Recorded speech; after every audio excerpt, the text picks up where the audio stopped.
تراویح پڑھنے میں بھی لوگ ایک اور ڈنڈی مارتے ہیں. 3 قسم کے بندے میں نے دیکھے ہیں. کچھ ہیں 8 پڑھنے والے, کچھ ہیں 10 پڑھنے والے, اور کچھ ہیں 20 پڑھنے والے. 8 والے جو ہمارے بھائی ہیں وہ کہتے ہیں صحیح حدیث میں لکھا ہوا ہے حضور پاک نے 8 رکعت پڑھی ہے.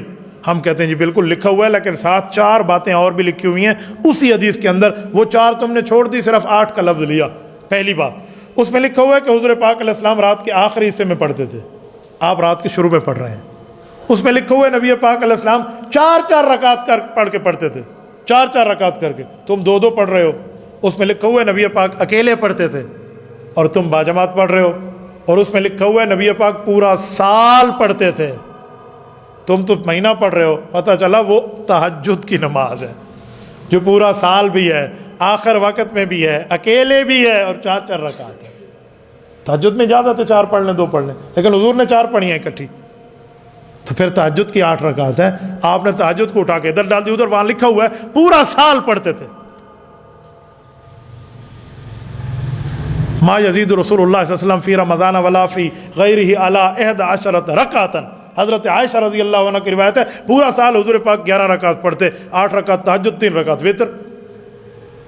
تو ہمارے والے کہتے ہیں نہیں 8 کا لفظ ہے نا, بہت تراویح 8, تراویح کے ساتھ 8 کا لفظ نہیں ہے.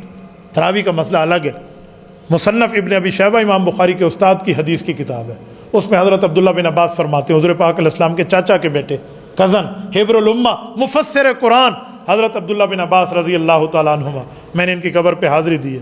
حضرت شیخ انہاں دی قبر طائف جامع عبداللہ بن عباس طائف کے اندر, حضرت عبداللہ بن عباس قبر مبارک. وہ فرماتے اللہ کے رسول صلی اللہ علیہ وسلم کی کیا ترتیب تھی. فرمایا صلی رسول اللہ صلی اللہ علیہ وسلم فی رمضان 20 رکعتا والوتر.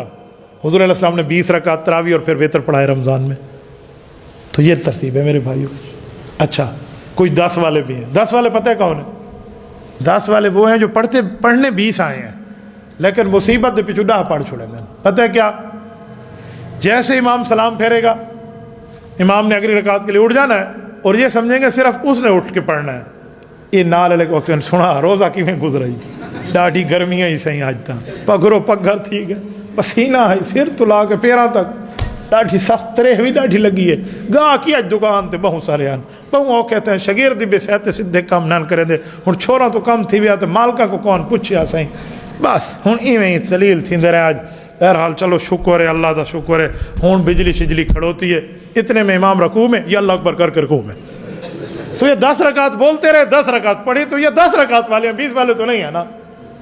جن نے سلام پھیرا اور حال حوال کیا, کیا گرمی تھی, روزہ تھا, رش تھا, کاروبار تھا, یہ تھا وہ تھا, اور لم پر لم سارے کورو پانڈو دے قصے اتنے سن دے رہے. تو بھئی 10 والے نہ بنے, پورے 20 والے بنے, ٹھاٹھ کے ساتھ نماز پڑھیں. آج وہ اسامہ مجھ سے پوچھ رہا تھا کہ استاد جی آپ 4 نمازیں سناتے رہتے ہیں, 4 قسم کے نمازی ہیں, وہ کون سی قسمیں ہیں؟ میں نے کہا بھئی 4 قسم کے نمازی ہیں. ایک نمازی ہے 8 والے, ایک ہیں 360 والے, ایک ہیں کھاٹ والے, ایک ہے باٹھ والے. ٹھاٹھ والے کہتے ہیں یہ کون سے ہیں؟ میں نے کہا 8 والے وہ ہیں جو جمعے پڑھ دیں, بس 8ویں دن آ جائیں, وہ 8 کے نمازی ہیں. 8. اور دوسرے ہیں کھاٹ کے. کھاٹ کا کیا مطلب, وہ صرف جنازے میں جاتے ہیں, کھٹڑے لال, بس آگے پیچھے کوئی نہیں پڑھنے, وہ کھاٹ والے ہیں.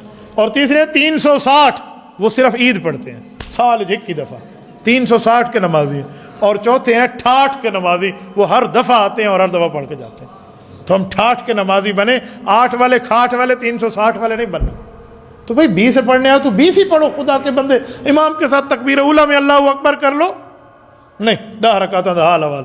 میں نے خود دیکھا بڑے بڑے بندے ایسے آفرے پہ اسن پہ ٹیک لا کے پلر نال بیٹھے نے, پوتر کولر جو پانی بھریا میں تو بیٹھیے. اس کے بعد سمجھائیں, ہاں مولوی صاحب تو پڑھ, تو پچھو علاوہ واسطے بیٹھے نا, تیرا اور کوئی کام نہیں. ایسے بندوں کو چاہیے حال حوال بانٹنے ہیں تو بیوی کے پاس جا کے بانٹے, اندر کو پوچھن ہاں سنا کیویں حال بھی, وہ تے کو دسیس ہی دیکھا کتنے بھی ہاں ہوتے ہیں, ہاں وہ اس سے حال حوال کرو. مسجد کے ماحول کو خراب نہ کرو. مسجد اللہ کا گھر ہے, یہاں اللہ کے گھر کے لیے آئے ہو تو عبادت کرو.